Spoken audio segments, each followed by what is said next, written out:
Olá, queridos irmãos, aqui quem fala é o presbítero André Sanches. Bem-vindo de volta aqui ao canal. Tem mais dúvida hoje para o nosso crescimento na Palavra de Deus. Dúvida na tela. Estou estudando a história do encontro de Jesus com o jovem rico. E lá aparece a frase de que os últimos serão os primeiros. Mas eu não consegui entender muito bem em que sentido Jesus diz isso. Qual seria a intenção de Jesus nessa fala? Pode me ajudar a entender? Muito obrigado, querida irmã. Essa fala é mal compreendida e, aliás, muitos crentes, às vezes até de 10, 15, 20 anos de igreja, até hoje nunca entenderam o que Jesus quer dizer com isso. E só termina hoje porque eu vou ensinar você em detalhes o que Jesus está falando ali. Por isso, convido você, vamos até minha lousa de explicações. Mas antes, deixe o seu like, abençoe o trabalho que é feito aqui com muito amor, com muito carinho, para abençoar a sua vida. Vamos lá, então. Então, vamos lá, texto na tela. Vamos começar com Mateus capítulo 19, versículo 30, que diz: Porém, muitos primeiros serão últimos, e os últimos primeiros. Irmãos, mesmo crentes mais experientes têm um pouco de dificuldade na interpretação correta dessa frase que o Senhor Jesus disse. Isso porque essa frase está registrada 4 vezes, eu não sei se você sabe disso, mas tem 4 registros da mesma frase na Bíblia, necessitando então atenção especial aos contextos em que ela aparece. Mas em uma dessas 4 menções é que o significado fica mais evidente para a gente. Claro, com a análise do contexto, e é isso que nós vamos ver a partir de agora. Por isso, peço a você, veja o vídeo até o final, porque tem um pouco de contexto aqui, depois eu explico, e depois no final desse vídeo, nós temos aqui algumas aplicações importantíssimas que você precisa assistir. Bom, vamos começar entendendo e vendo onde ficam as 4 citações de os últimos serão os primeiros. Mas antes, quero lembrar, embaixo desse vídeo, botão inscrever-se, faça parte aqui da nossa comunidade e lembrar que as vagas estão abertas para os nossos cursos, ok? Link aqui nos comentários e também na descrição do vídeo. Bom, essa fala de Jesus sobre os últimos serão os primeiros aparece em pelo menos 4 versículos da Bíblia Sagrada. Olha só. Primeiro, no final da descrição desse encontro de Jesus com o jovem rico, história muito famosa. E também ali nós temos orientações de Jesus aos seus discípulos a respeito de riquezas. Esse texto aparece em Mateus 19:30. Vejamos, porém muitos primeiros serão últimos e os últimos primeiros. Mateus 19:30. A segunda menção bíblica é na parábola dos trabalhadores na vinha, que está em Mateus 20, versículo de número 16. Diz o seguinte: Assim, os últimos serão primeiros, e os primeiros serão últimos, porque muitos são chamados, mas poucos são aqui escolhidos. A terceira menção está em Marcos, capítulo 10, versículo 31. A mesma descrição de Jesus para a descrição do jovem rico, mas agora narrada aqui pelo evangelista Marcos, ok? Então esse aqui eu não vou colocar porque é a mesma citação. E em quarto lugar, Lucas 13:30, quando Jesus fala a respeito da porta estreita. Vejamos, Lucas 13:30. Contudo, há últimos que virão a ser primeiros, e primeiros que serão últimos. Bom, essas são as 4 menções. Agora a gente precisa de um pouquinho de contexto para entender o significado preciso. Vamos entender então agora últimos e primeiros. Bom, o ponto-chave que nos ajudará a entender o que Jesus quis dizer com últimos serão os primeiros está melhor ou mais claramente explicado na história do encontro do Senhor Jesus com o jovem rico. Nós sabemos que o jovem rico ele tinha um bom desejo no seu coração, que era ser salvo e viver também a vida eterna na presença do Senhor.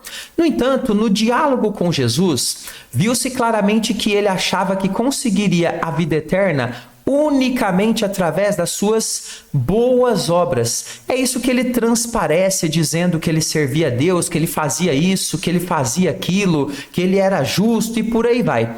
Porém, logo Jesus desmascara o coração do jovem rico, mostrando que ele amava uma coisa mais do que a Deus. O que? O dinheiro. E aí, ele amava também muito mais o dinheiro do que a missão que Jesus estava oferecendo para ele de segui-lo, de ser um discípulo. Diz o texto em Mateus 19, 22, o seguinte: tendo, porém, o jovem ouvido esta palavra, quando Jesus manda, venda tudo, dê aos pobres e me siga, retirou-se triste por ser dono de muitas propriedades. Depois que o jovem rico vai embora, o Senhor Jesus continua o seu ensino agora aos seus discípulos que o estavam seguindo a respeito do perigo de colocar o coração em riquezas. Nesse diálogo, Pedro faz um contraste com a atitude deles, discípulos, de ter deixado tudo para servir a Cristo. Observe a fala de Pedro em Mateus 19, 27. Então lhe falou Pedro: eis que nós tudo deixamos e te seguimos. Que será, pois, de nós? Veja, Pedro, em outras palavras, questiona qual seria a recompensa deles que de fato estavam com o coração na obra, que tinham inclusive deixado tudo para servir a Cristo. Jesus ensina algo maravilhoso e motivador a eles. Diz o texto de Mateus 19, 29. Todo aquele que tiver deixado casas, ou irmãos, ou irmãs, ou pai, ou mãe, ou mulher, ou filhos, ou campos, por causa do meu nome, receberá muitas vezes mais e herdará a vida eterna. O que Jesus está falando aqui? Aquele que tem um compromisso verdadeiro e nada está acima de mim na vida dele, esse sim é meu servo, herdará a vida eterna, será honrado pelo Senhor. Jesus, porém, arremata o seu ensino deixando o versículo da nossa análise. Porém, então veja que depois dele falar isso para Pedro, ele para os discípulos, tem um porém.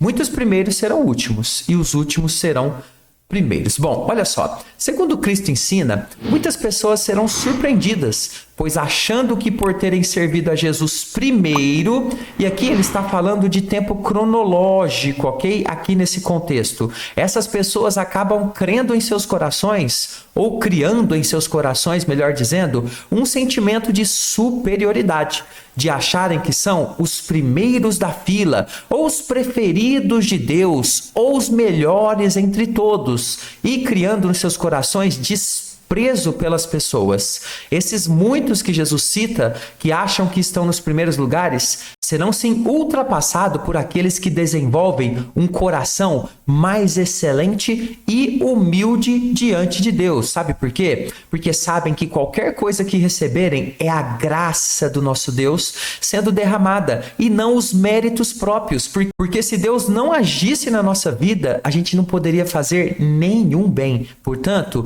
tudo é graça. Esse pensamento de Jesus é confirmado a seguir, quando ele conta a parábola dos trabalhadores na vinha, onde novamente ele volta a repetir justamente esse conceito. Vamos lembrar um pouquinho? Vários trabalhadores são chamados a trabalhar em uma vinha pelo dono da vinha, que obviamente representa Deus na história. Alguns são chamados de madrugada, bem cedinho, e é combinado com eles um salário de 1 denário de pagamento. Porém, no decorrer do dia, o dono da vinha vai achando mais trabalhadores e vai mandando esses trabalhadores para o trabalho, sem combinar nenhum valor com eles. O dono da vinha, quando chega no final do dia, ele dá a seguinte ordem. Diz o texto de Mateus 20, versículo 8. Ao cair da tarde, disse o senhor da vinha ao seu administrador: chama os trabalhadores e paga-lhes o salário, começando pelos últimos, indo até os primeiros. Olha que interessante, começa pelos últimos e vai até os primeiros. O que ele queria com isso? Que os últimos vissem o pagamento dos primeiros. Todos receberam o mesmo salário, mas os que começaram mais cedo acharam a atitude do dono da vinha totalmente injusta. Por quê? Eles pensavam que se eles começaram mais cedo, deviam ter recebido mais, ou seja, merecimento. E a parábola ali não é sobre merecimento, é sobre graça. Estes então são repreendidos pelo dono da vinha, que mostra a eles que eles receberam exatamente o que fora combinado, que o dono da vinha era bom, estava sendo bom com aqueles que chamou de madrugada e com aqueles que chamou por último. E por que o coração deles estava mal? Para a gente fechar a interpretação desse versículo, a gente precisa entender o que Jesus está falando a respeito de graça de Deus e a respeito de esforço humano. Lembrando a você que quer profundidade no estudo da Bíblia, Nosso curso está com vagas abertas, link nos comentários. Jesus finaliza seu ensino mostrando que a graça de Deus ela é superior ao esforço humano, que muitas vezes são empregados ali por pessoas por achar que terão mais recompensas de Deus, ou seja, elas fixam a sua atenção em esforços com o objetivo não de agradar a Deus, mas de ter recompensas. No final das contas, o que Deus dá a cada um é o necessário e o melhor que Ele tem para cada um. No final, no juízo, muitos se surpreenderão quando descobrirem que não são primeiros, não são os melhores entre todos, mesmo achando que são. E se surpreenderão ainda mais ao ver muitos que julgavam que seriam últimos estarem em sua frente. Também vão ser honrados por Deus. Esses que de repente era até seu inimigo, mas Deus os alcançou pela sua graça.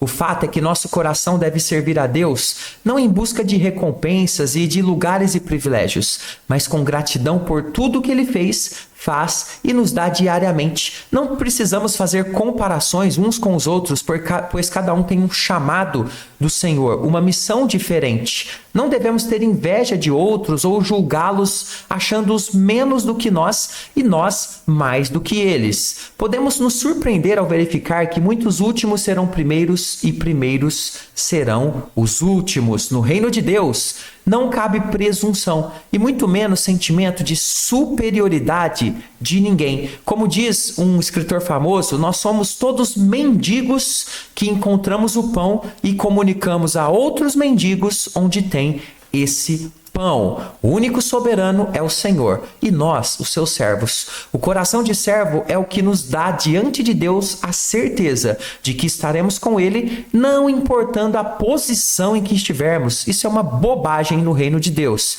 O Senhor Jesus disse que quem quer ser o primeiro, seja aquele que mais serve. E já que estamos falando de últimos e primeiros, vamos falar um pouquinho agora para fechar últimos dias na Bíblia. Por que já se passaram 2000 anos e esses últimos dias não chegam? Eu vou explicar tudo para você nesse próximo vídeo. Vou ficando por aqui. Até o próximo. Fica com Jesus.